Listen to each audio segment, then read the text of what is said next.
Magandang araw. Welcome to Basta Dabawenyo. Huwag po kayong magugulat kung bago yung mukha na humaharap sa inyo ngayon. This is a very special edition.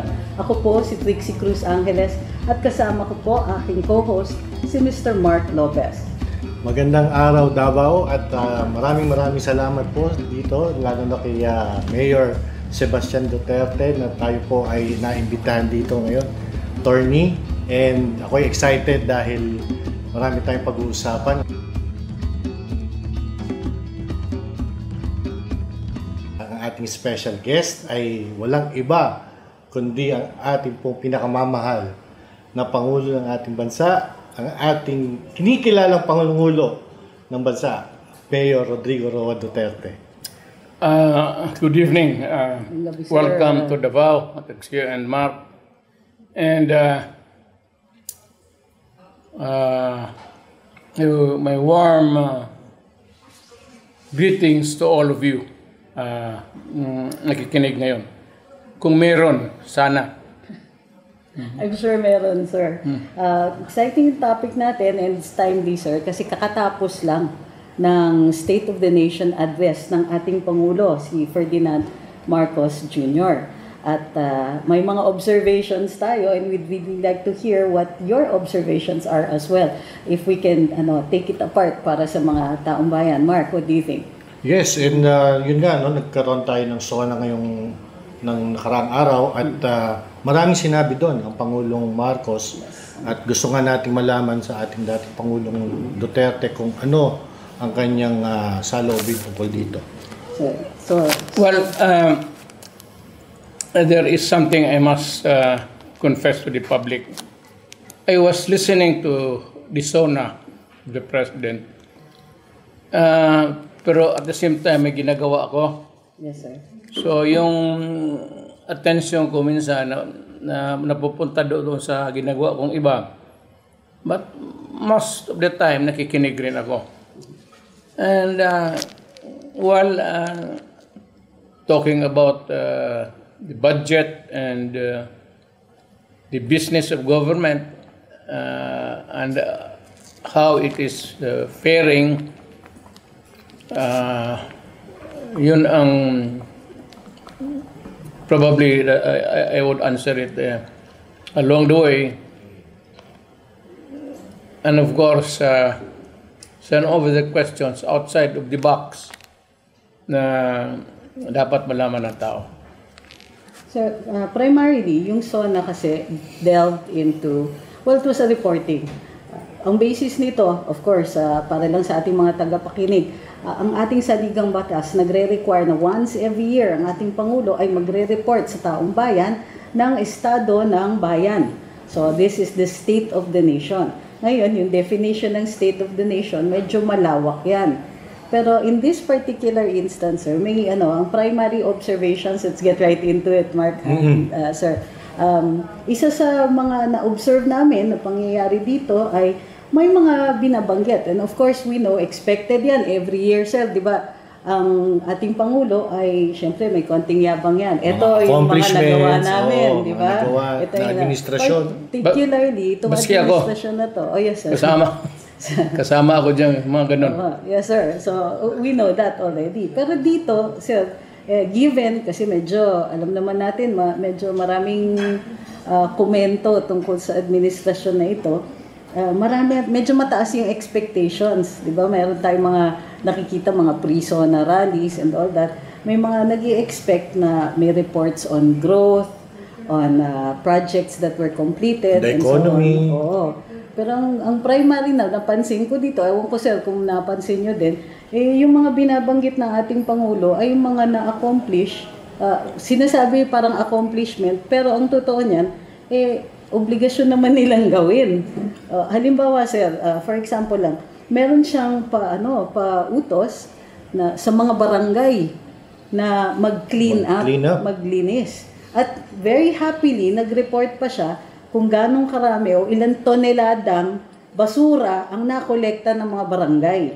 Ngayon, of course, nasa national interest yung paglilinis. Pero sir, hindi ba yun naman ang trabaho ng barangay? Well, part of governance is from the national, local, and the barangay level. Sanitation, law and order is part of the all levels of government. Ito namang ano kasi, itong sanitation drive, Yes, sir. maganda yon. And it can be done. And I hope that we can encourage government and the barangays all over the Philippines that they can do it without the prodding of the national government. And if they can do that, we would be most happy. Ang problema nito is ganito. Part of that is the ecosystem. Yes, sir. Ngayon, i-collecta mo yung garbage. Saan mo ilagay? Kasi you just cannot dispose of the garbage system in one lot there. It might not really be a sizable thing, but still you have the sanitation guys going there. What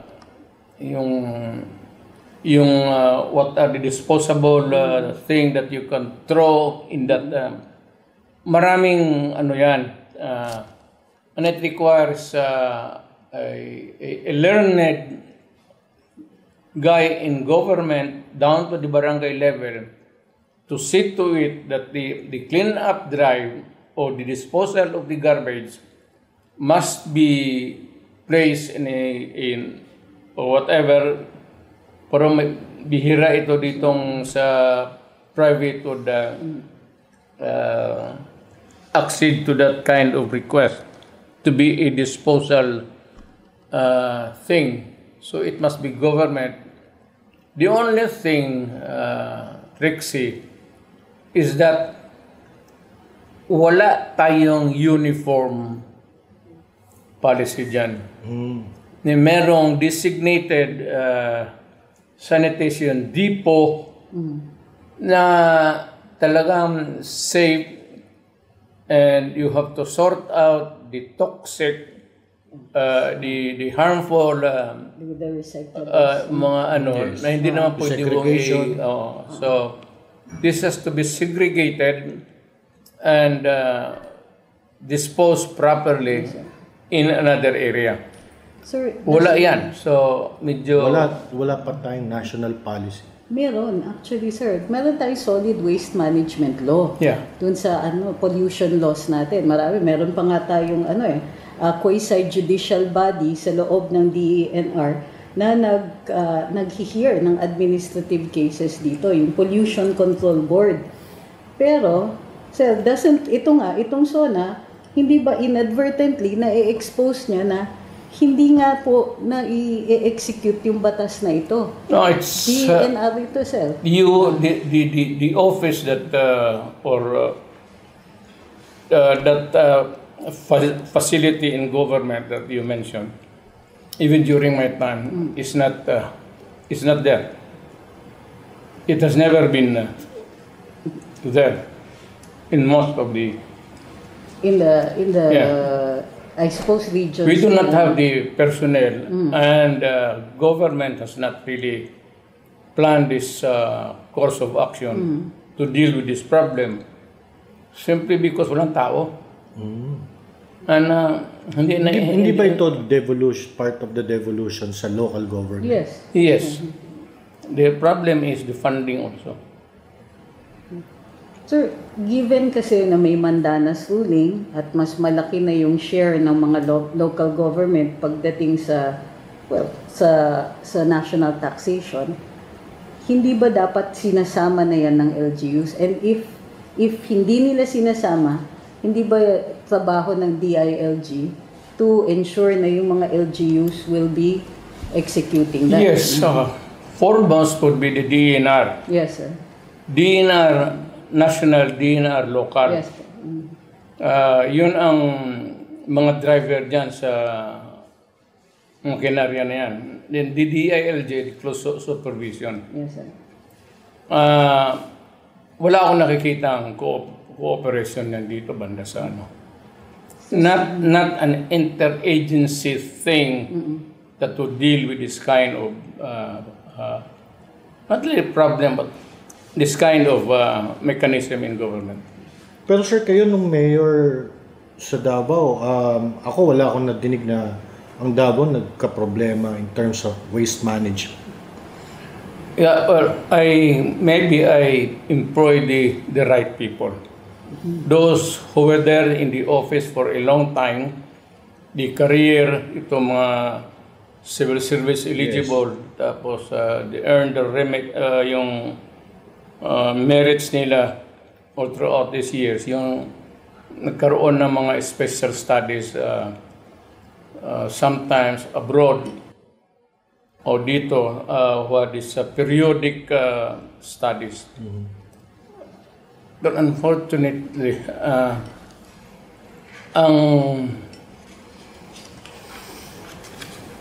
the way it is run, funding and all, is not there to sustain it. But even during your term as president, we really did not have any major issue with regards to waste management. In fact, sir, kayo pa nga yung nagsabi doon sa, remember mo, Trixie, yung sa Canada na Yung sinoli natin yung pinasoli basura. ni Mayor yung basura, di ba? I mean, sir, yung experience with Davao, I think na-translate niya to the national scale. Not all, I'm sad to say. This is not really to pull my own chair, but not everybody has that mindset or the ano nila yung takbo nila sa utak that they must be conscious at all times. So, sir, Ganong Canada, it was pure insult. Yeah. But I had to do something about it. Pero dito, sa ordinary course ng governance, kasi in-announce ng Pangulo sa SONA, yung kalinisan sa bagong Pilipinas. So, nakikita natin, given yung assessment ninyo, yung examination ninyo on how the local government works and what it needs, yung pag-nationalize nito, hindi ba the President can just simply state na, okay, let's give the LGUs the power, or at least the barangays, to empower them by funding them so that mayroon sila at that level na sila po yung mag-execute ng mga pollution laws natin. Correct. You know, it does not need a government functionary up there, in this case the President, magsalita pa siya ng gano'n. All he has to do is to order his DILG secretary in a cabinet meeting, do your job, down the line, sabihin mo sa kanila, ito ang gawin. Pag hindi, if you cannot do that, then give me an explanation because I will let somebody do the job for us. So, hindi siya talaga Yan naman ang Hindi achievement. And I think, Hindi nga. di ba, Trixie, yun nga yung sinasabi natin na this latest SONA, is not really about achievements, but more of yung ano yung dapat ginagawa. And yun yung in-espouse. Pero parang lumalabas na tinatawag niyang achievement, yung ginagawa naman dapat. Na supposedly, the work of government. If I may say, there's no such thing as an achievement. In government. Lahat Dito yan. sa governance, because governance, malawak yan. Peace and order, sanitation, health. All you can see is that we have done this thing and meron kaming produkto na dito. There is no achievement because it is a dynamic thing that does not end. It's an endless cycle. Pagka sinabi mo na-achieve mo, there's more tomorrow to achieve. So, there's more work to be done. Ang life kasi ng buhay ng tao sa mundo keeps on repeating itself, including the problems. You have a day to live and a day to clean up and a day to be, keep healthy and a day to deal with the problems of pollution and a day. It is a repeating thing, which you cannot use the word we have achieved. You can only do that when you die and you look back and say to yourself, I have achieved this thing. Or other people would say that during his lifetime, he has achieved this one. So hindi po ito sabihin niyang achieve sa gobyerno. Kasi araw-araw yan, you have to achieve. So ilang achievements yan. So you have done your work for the day. So that's it. Period. Sir, parang it's like washing dishes. Every day kakain ka, maghugas ka ng pinggan pagkatapos nun. So pati itong pagkolekta ng basura, hindi ba kailangan pa bang sabihin ng Pangulo yan na linisin yung basura? Mangolekta tayo ng 10 tonelada ng basura because this is already part of the obligations of the... Got it. In addition to which, sir, sinabi pa ng Pangulo, let me jump lang to another one. Sabi niya during the SONA, ipare-review daw niya yung EPIRA. EPIRA law, oo. Dahil in-acknowledge niya yung mga issues sa power consumption, sa electricity. Without acknowledging, sir, na mahal ang kuryente, sinabi niya na binabalikan at binubusisi ang EPIRA. Pero, just as a matter of fact, alam ko na ginawang priority legislation yung pag-review ng EPIRA. And na-prioritize sa 2023 pa. So ngayon, bahagi din ba po ito? Continuing ba ito? Hindi ba pagdating naman sa batas, ito, you have to get it passed. You review it, and if it needs to be changed, ipapasa natin yung amendments o kaya yung bagong batas. Actually, ito yung sinasabing wala pang natapos. Because matagal na yung EPIRA law. Hindi pa nga natapos yan. It has not been fully implemented. Yes. Tapos you come up with a new idea again. That is what hindi lang kay Marcos, in fairness to it. Sa akin, yan yung a problem that keeps bugging us every day, and we keep on coming up with new ideas how to solve the problem. Or if that ideas are converted into some form of legislation or ordinance, still the problem remains. So what needs to be done is really just do it. Huwag mo nang sabihin kung ano ang gusto mong gawin. Just do it without announcing it. Ganun na lang para let it start. Ako kay Presidente Marcos is I would ask him to sabihin mo sa barangay level, gawin mo trabaho mo. Pag hindi, magpapadala ako ng tao diyan. And diyan na lang kayo sa barangay hall, mag-upo buong araw at may yung mga tao na ipapadala ko, yun na ang magtrabaho para sa inyo. Then you go to the municipality and you go to the city and province. Ganon na lang ang sabihin mo, putang inagago kayo pag ayaw ninyong magtrabaho. Sabihin ninyo sa akin kasi magpapadala ako ng tao. Maraming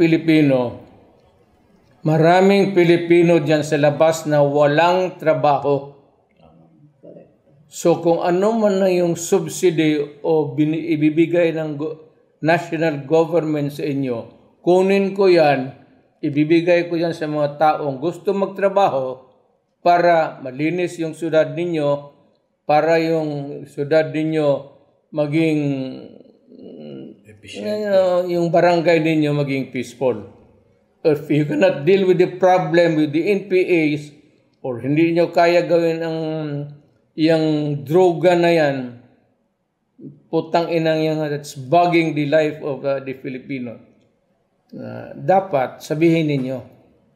Or there will be a time na sabihin ko talaga sa inyo that you are a total failure and I need to do something because I am the president and the buck stops here. Sir, Hanggang dito yung problema. Trixie, nabanggit yung droga. teka, may ano lang ako. Oh, sige. Sorry, tinamaan ako ng isang malaking wave ng nostalgia, sir. Na-miss ko lang. Na-miss ko lang yung mga cabinet meetings nyo na naka-televise. Tapos naririnig namin yung mga ganyan. Di ba? Yung mga ganong nakakamiss order. Call to order. Sorry. Interruption. Sorry. Pero nabanggit nga droga. Yes. So, And, ano sabi ni Pangulo doon? Alam mo, pinagmamalasar yung droga. Let me yung drug war. interrupt you for a long. Bastos man pakinggan, undignified man for a president to do it. Pero ang kapital mo dyan, putang ina lang. Putang ina ninyo, nagtatrabaho ba kayo? Putang ina ninyo, pag hindi ninyo sabi, mga putang ina kayo, sabihin ninyo, kasi magdala ako ng tao o maipapalit ako sa inyo. Mga putang ina kayo. Yan. Tapos ang istorya.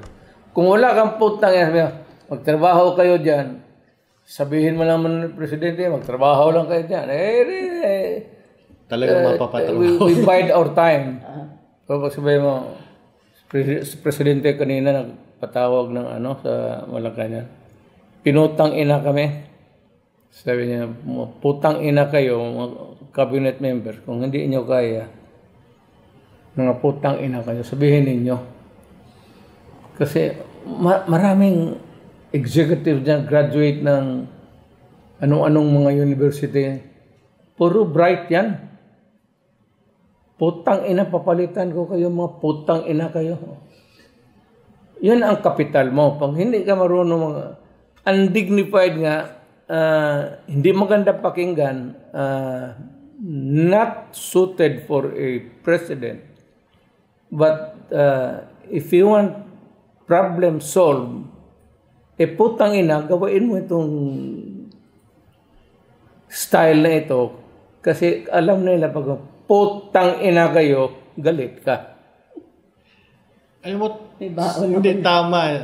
Tama Trixie Kasi, sir, yung binanggit niya kasi yung drug war, ang ganda ng sinabi na kesyo, maraming yung drug bust na 44 billion, tapos may 400 na hinuli, 6,000 na high value target, 440 na government employee.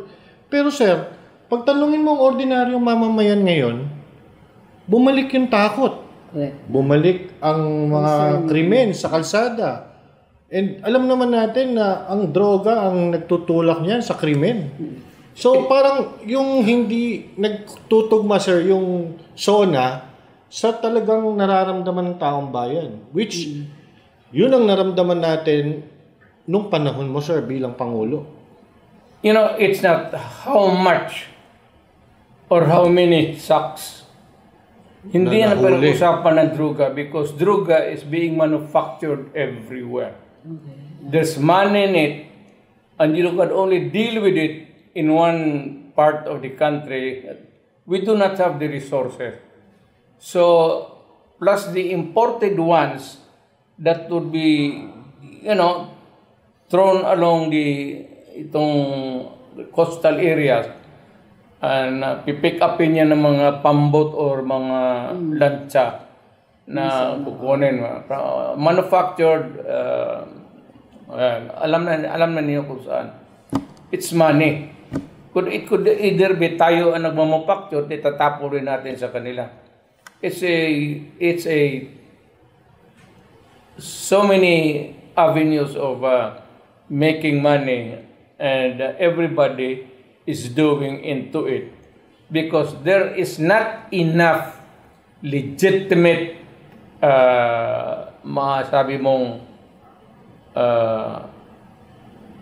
hard-earned money na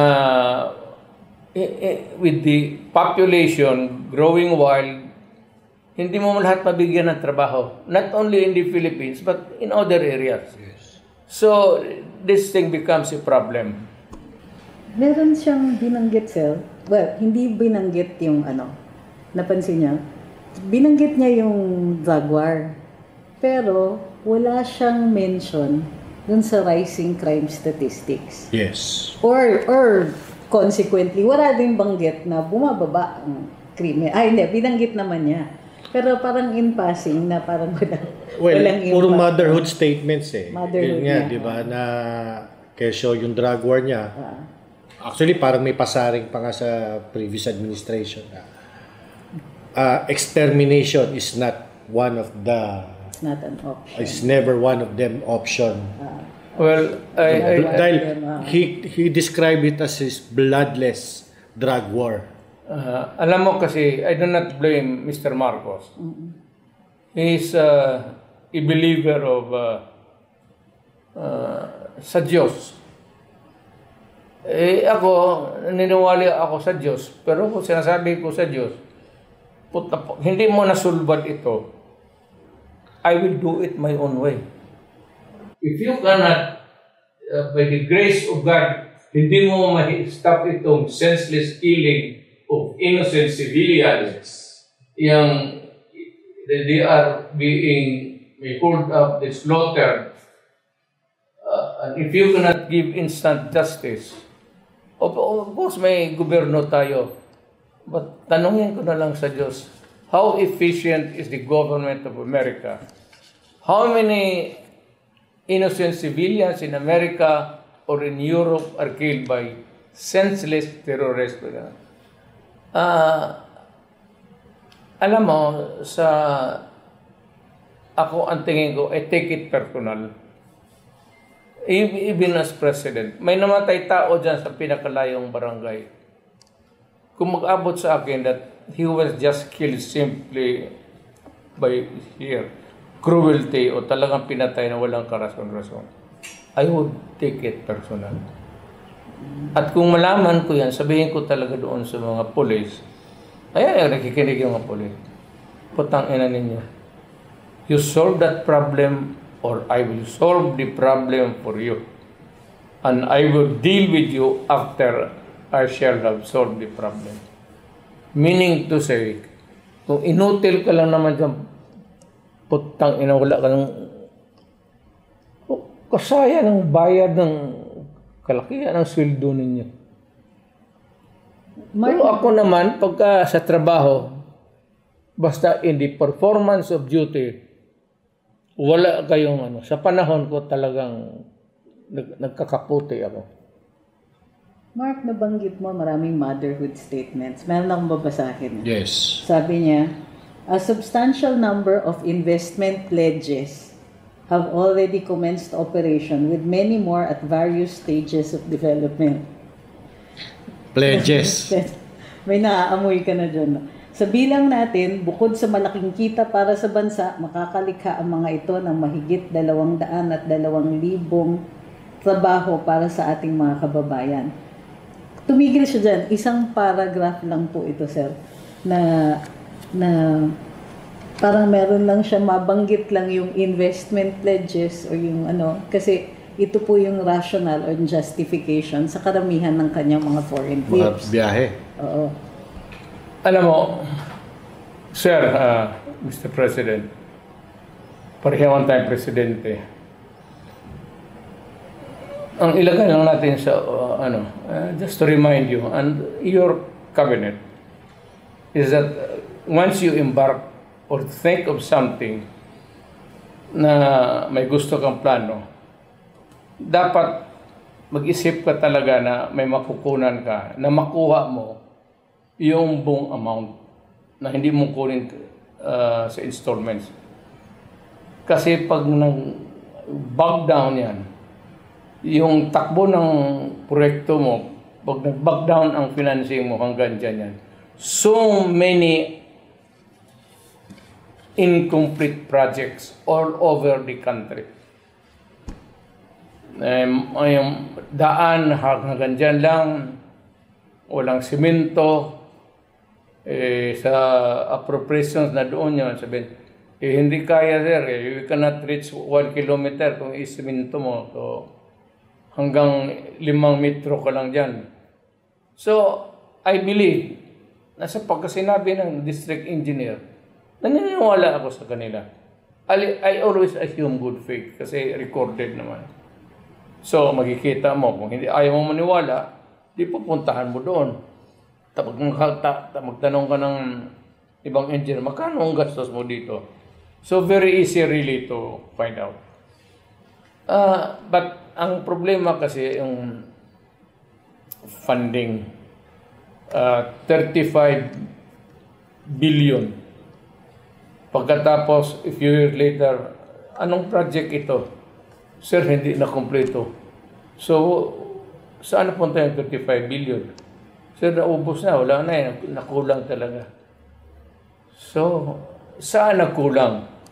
Nagkulang ang pera kasi malalim yung bulsa mo? O nagkulang talaga because, the prices. Alam mo, sa buhay na ito, in fairness to everybody, engineers, construction, every day may dagdag talaga yan. Every day may dagdag talaga yan, piso o 30 centavos, 50 centavos. But they accumulate by the year and malaki yan. So talagang nakukulang ang pera. Yung estimate mo talaga, kailangan, pag itong proyekto na ito to be completed in 3 years, ang appropriation mo talaga must be good for 3 years. Lagyan mo ng additional na 2 years para gawain mong 5 years. Tutang kung ang stricto lang naman ang makikita mo naman ang takbo ng trabaho. It's just a question of itong sa audit. Makikita mo naman and a clause of provision of yung department concerned, highways o itong DINA, makikita naman niya. At bigyan kita ng good for 5 million. Ito na yung to cover up for the increases of cost. Yes. Kasi kung i-estimate ko lang ngayon, ang semento, I peg the project study kasi bukas iba na ang presyo So, gawain mo na lang good for 5 years. Yung 2 years na yan, para na yan sa So, in fairness to the engineers and to the constructors, construction company, yun yung nangyayari. Hindi naman lahat. Yung iba talagang hausyaw. It's for government to distinguish which is the falsehood and the truth. Kaya itong dito, pagka may falsehood, the persons behind it must be held accountable. At no mercy. Sir, nabanggit nyo nga yung mga projects and actually, inaantay ko doon sa SONA na banggitin nga ang mga infrastructure projects.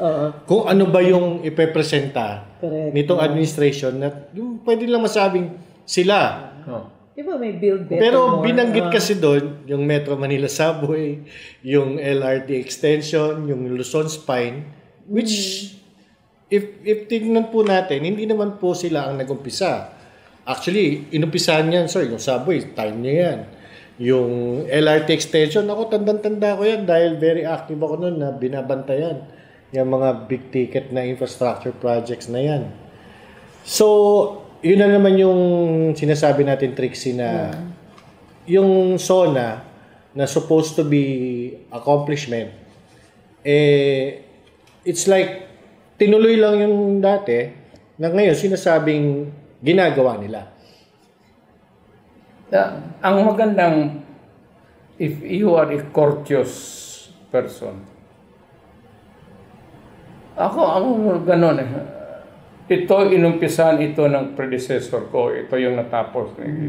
Correct. Tapos ito yung dinagdag ko. Kulang pa rin. Yes. Wala na tayong pera. Pero hanggang dito lang tayo. Kasi hindi natin kaya. Kasi yan, hindi lang ito ang problema ko. So the next president might be able to finish the project. Yeah. And the credit, kung saan yung who was playing the ball game at the end of the game, ibigay mo sa kanya. Wala nang problema. Sabi mo, oh, I have completed this project. Eh siya, he has completed the project.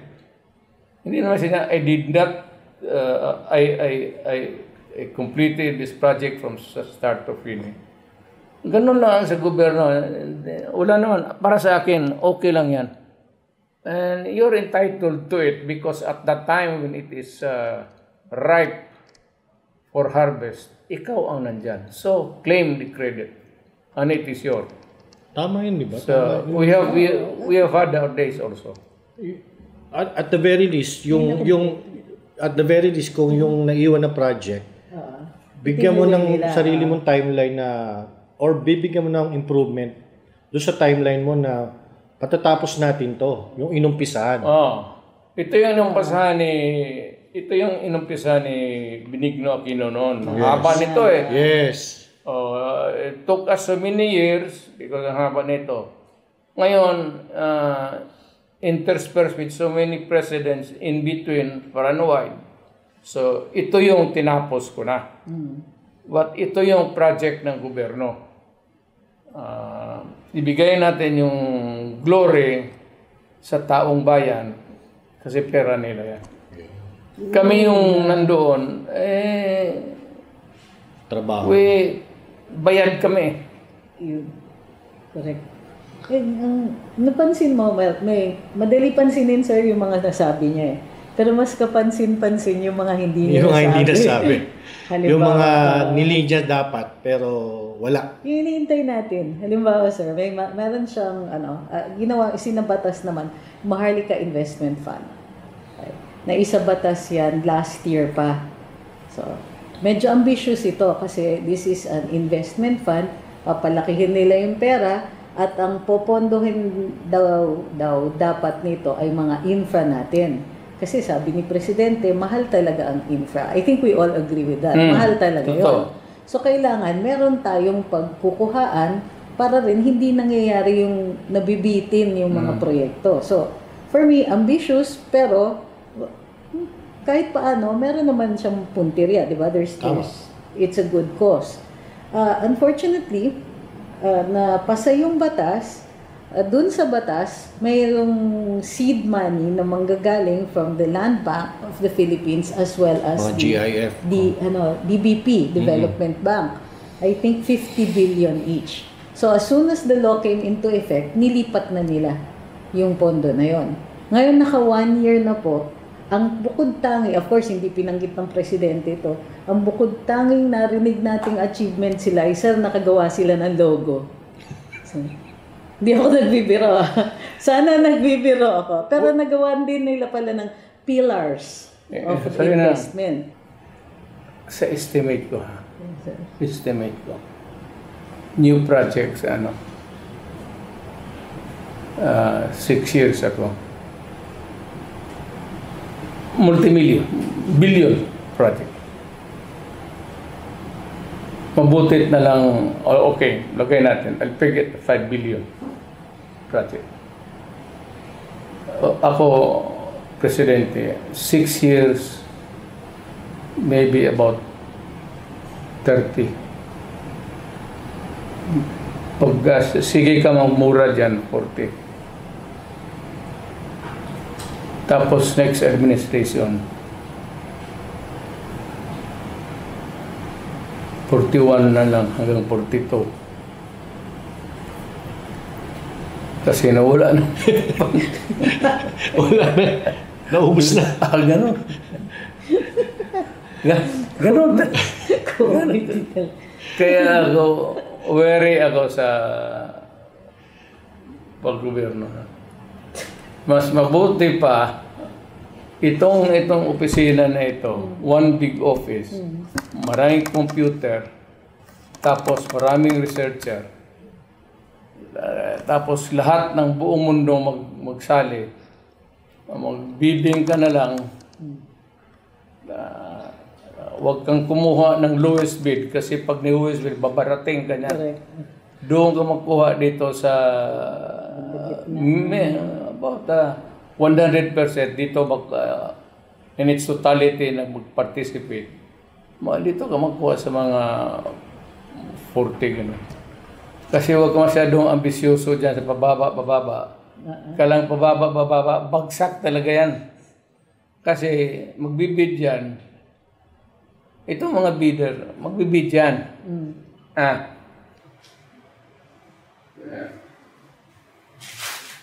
Ito yung amin.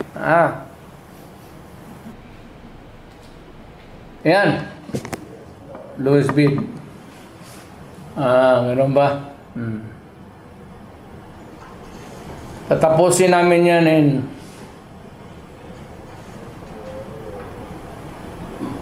ilan ang mahiram natin?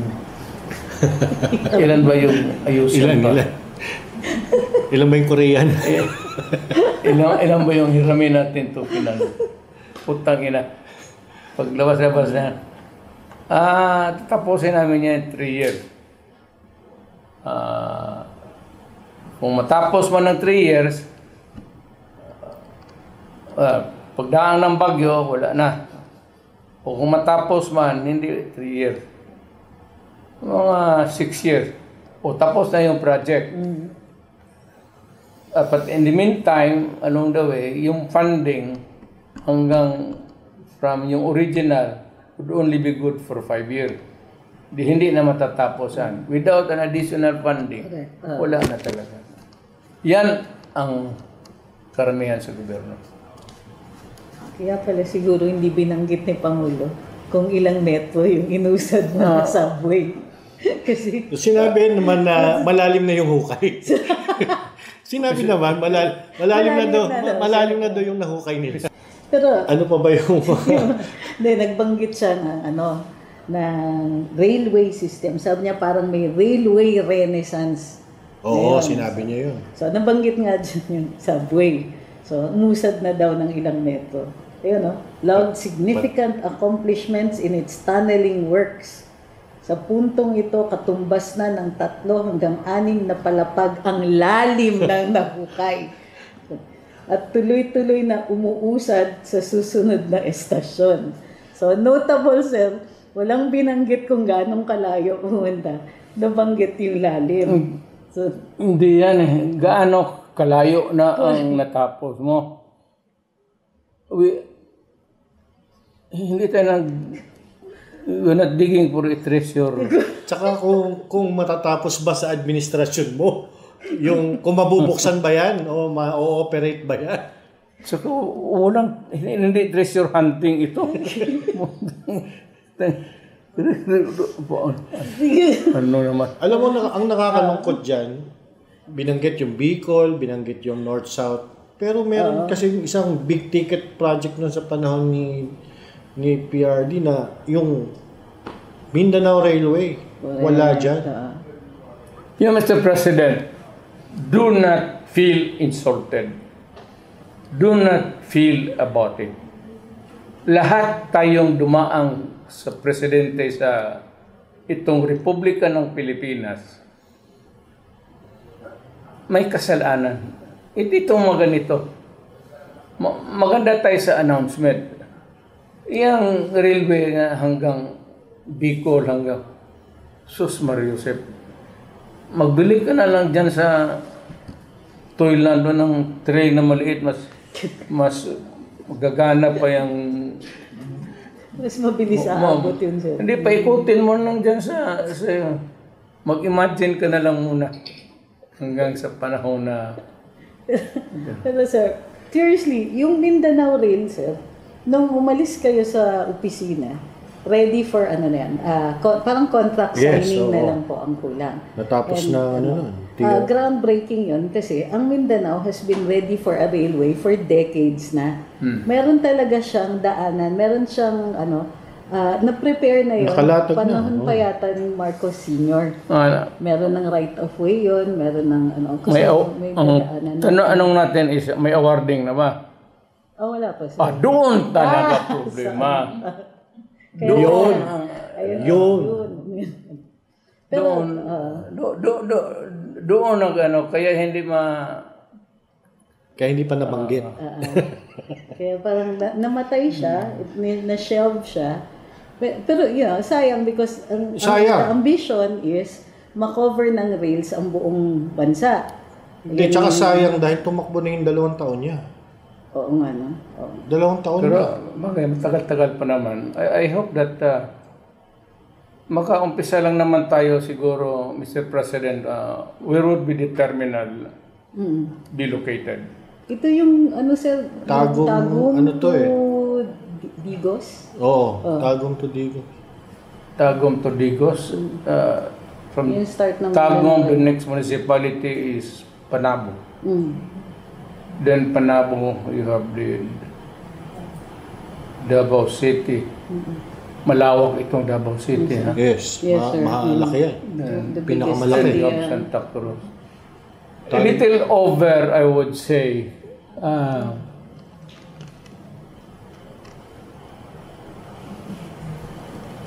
Baka abutan ito ng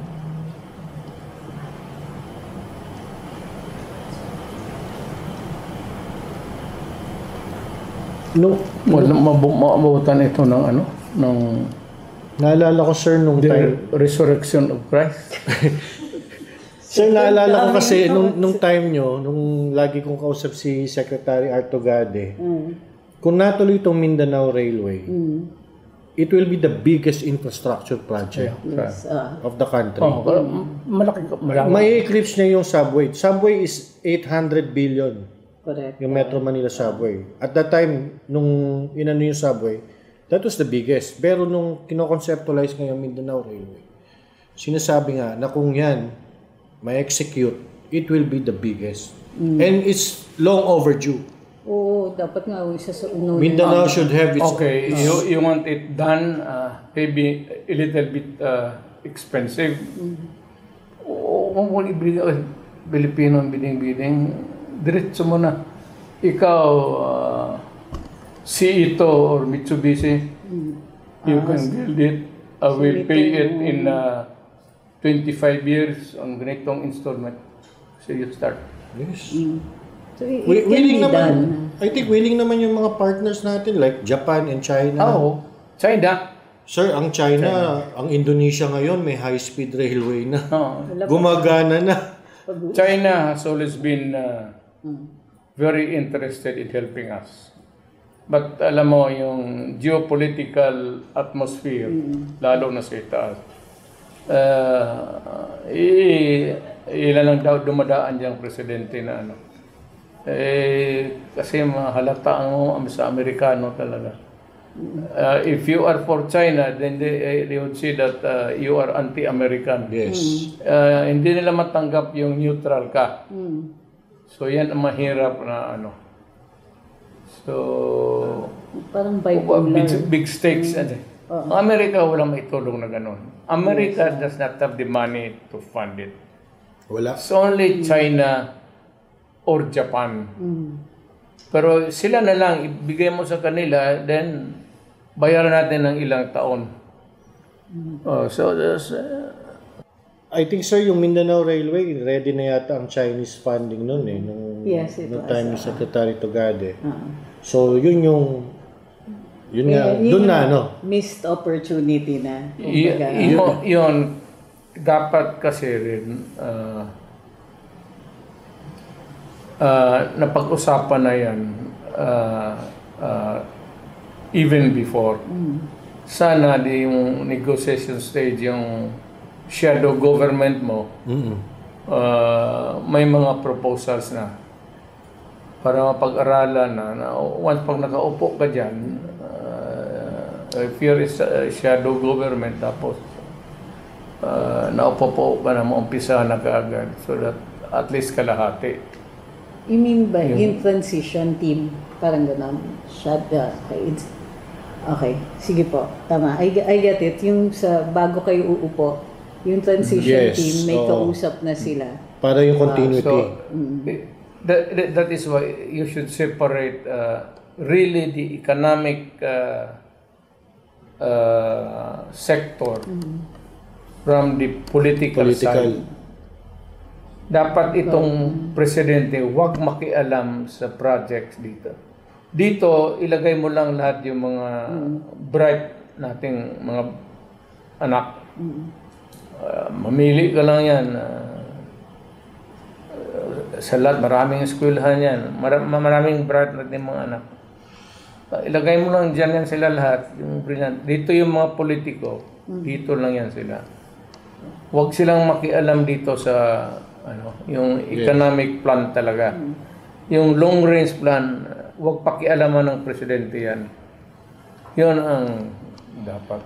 Sa totoo lang, sir, isa sa mga factor ng panalo ng napakalaking mandate na binigay ng taong bayan kay President Bongbong Marcos is because yung pangako niya na continuity. Oo. Na sabi niya na itutuloy ko yung mga nasimulang proyekto ng Duterte administration. So, yun yung yun yung dahilan kung ba't siya nanalo at malaki ang binigay na tiwala ng taong bayan. Sumabog kasi yung transformer along the way. Pinaputol. Saan banda? Saan banda? Ewan ko. By agreement lang, meron kayo, meron kami. So doon ka daw akong nagawa sa Yolanda. Sa Yolanda. Diba? Sa Yolanda, kinabukasan sa hangganan doon na ako sa Yolanda. Ikaw yung taga-Leyte, ako yung taga-Leyte. Saan ang magaling? Ang totoo. Ako as a citizen of this country, ang ano talaga namin is talagang kumikit ka. Okay.